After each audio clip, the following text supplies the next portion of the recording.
बाबा आज्ञा शरण गुरु ब्रह्म महिमा नगरी प्रभु दया मदया कथन प्रभु मोर प्रभु महिमा। बाबा आज्ञा आपण परिचय टिके दियंतु। बाबा ब्रज किशोर दास। बाबा आज्ञा चलित वर्ष जोरंदा प्रसिद्ध माघ मेला केते वर्ष पूर्ण होउछ? वर्तमान 1826 महिमा महाप्रभु मर्त्यमंडल को आसी मर्त्यमंडल प्रथम प्रभुंर ध्वनि स्थापन करते माड़ आद्य धाम माड़ विहारपुर। तापर महाप्रभु पुणी आसी हिंदोल ब्रह्मपुर ध्वनि पकईले। तापर हिंदोलर रंजागढ़ ध्वनि पकईले। गले स्वामी विजय करी गले अंगारबंध अनुगुण अंगारबंध प्रभु ध्वनि पकईले। महाप्रभु जकार ध्वनि पकईले। यहीपरि महाप्रभु महिमा गादी आसी महिमा स्वामी माघ शुक्ल पक्ष चतुर्दशी यहाँ जोरंदा ये महाप्रभु ध्वनि स्थापन करते। ध्वनि स्थापन करते 1826 मसीह महाप्रभु ये धर्म को प्रचार प्रसार कर 64 सिद्ध अनंत कोटि साधु आठपद्म भक्त ये सब खेला प्रभु महिमा स्वामी करते। महिमा स्वामी ये आज की 1826 वर्तमान 2026 पूर्ण है। वर्तमान 200 वर्ष पूर्ण है। माघ मास 200 वर्ष माघ मेला पूर्ण है। तेणुक महिमा धाम चली आसी अनेक भगत जगत देशवासी आमर ये आंचलिक कलाहांडी बलांगीर सम्बलपुर रायगढ़ बिलासपुर छत्तीसगढ़ एक पाखे पूर्वांचल पूर्वांचल दक्षिणांचल उत्तरांचल जिते सब भक्त जगत साधु सन्थ सब आसिक आविर्भाव हे। पुणी बर्तमान महिमा महाप्रभुंर मेला समस्त आसिक उपस्थित हो प्रभुंर मेला कार्य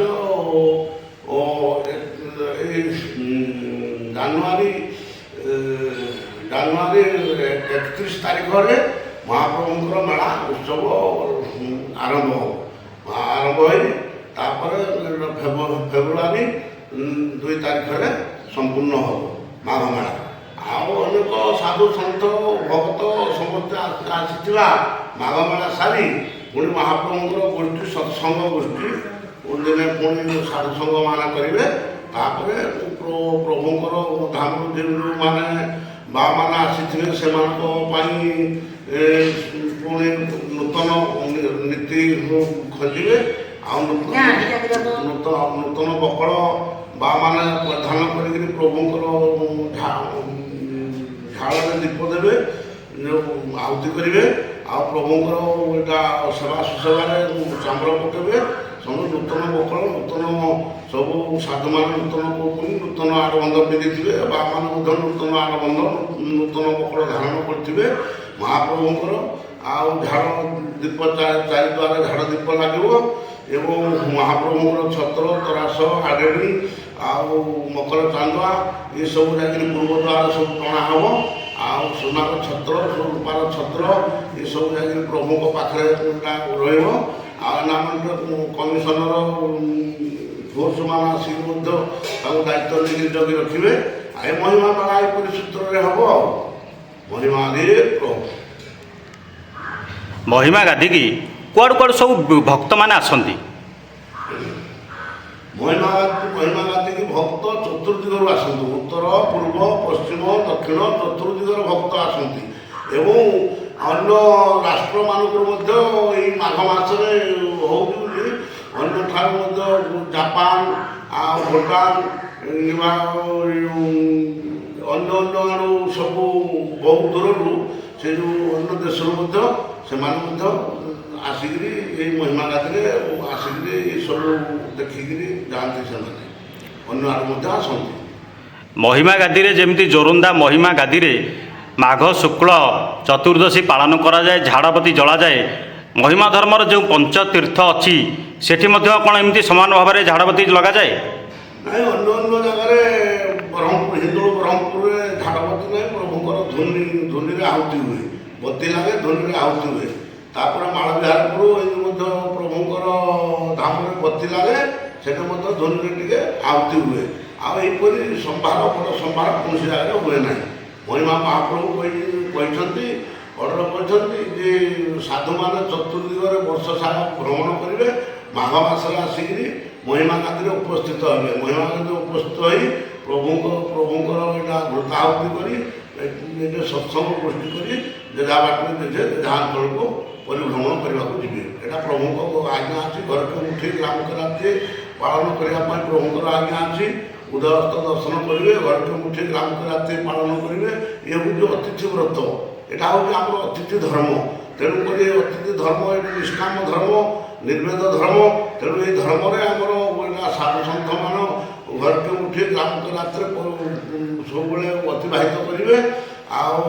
गुरु आज्ञा नीति नियम पालन करेंगे चोरी दागी हत्या मिथ्या यहाँ सब वर्जन कर सत शांति दया क्षमा औदर स्थान कर अतिथि भाव भ्रमण करने प्रभुंर आज्ञा अच्छी ग्राम ग्राम जाई भिक्षा भिक्षा करने द्वारा ये पृथ्वी भी शांति हो अशांति हो तेणुक साधु सन्थ को दाता भक्त मान समस्त दर्शन करेंगे कहीं साधु संग कहीं मान महिमा धर्म ग्रहण करती भक्त हुंती यहीपरि भाव देशवासी मान भ्रमण कर अनेक जगह मानक टुंगी चौपाड़ी कौन सी जगह टुंगी चौपाड़ी रही कहीं कौन सी जगह आसिक सियाड़ दूर बाट आसिक महिमा गादी धर्मशाला तैयारी भक्त मान आसिक से धर्मशाला मान रही अतिबाहित कर समस्त प्रभुंर घृत नड़िया कदली कदली झुणा धूप पाट वस्त्र तापर झुट ये दही क्षीर महू ये सब पदार्थ आनिक प्रभु द्वारा भक्त सब उत्तर पूर्व दक्षिण पश्चिम सब आनिक प्रभु पाखे लगी हुए सब भक्त मान आनिक प्रदान करती कहीं सोना रूपा से दान आसिक मानसिक करते दान करती कहीं पिला बालक को जाची था महिमा गादी बाड़ पकेबू से आसिक महिमा गादी चतुर्शी बाड़ पकाती कहीं आम बाबाजी करी जाची था से आसिक नूतन गैरिक वस्त्र कर नडित वस्त्र हो गोटे दिन दुई दिन बोली से बाबाजी साधु संगे बाबाजी कर पिता माता को समर्पण कराई सी घर को जाती एपरी भाव हुए आउ कई साधु मान माघ मसरे प्रत्येक वर्ष हुए 3 वर्ष 7 वर्ष 5 वर्ष एपरी रही कई साधु मान बड़फल धारण करती कई साधु मान कौपिल धारण करती यहीपरि भाव में आम महिमा संस्था चली आपर्यंत चली प्रत्येक वर्ष मकल कौपुनी हुए ना यही वर्ष जानुआरी 31 तारीख जोरंदा माघमेला आरंभ आपण जगत भगत भक्त मानू कौन वार्ता देवे जो मैंने आसवाक चाहूँगी हाँ जगत भगत को समस्त आह्वान कर प्रभु समस्त आसिक साधु सन्थ मेले साधु मान दर्शन करेंगे प्रभुंर दर्शन सान्निध्य नाम दर्शन कर साधु मान को दर्शन कर उपकृत हे कामना कल्पना जहाँ अच्छी प्रभु द्वारा जनइबे से आनंद आसिक आनंद जी यहाँ ही आम समस्त कल्याण माथा महिमा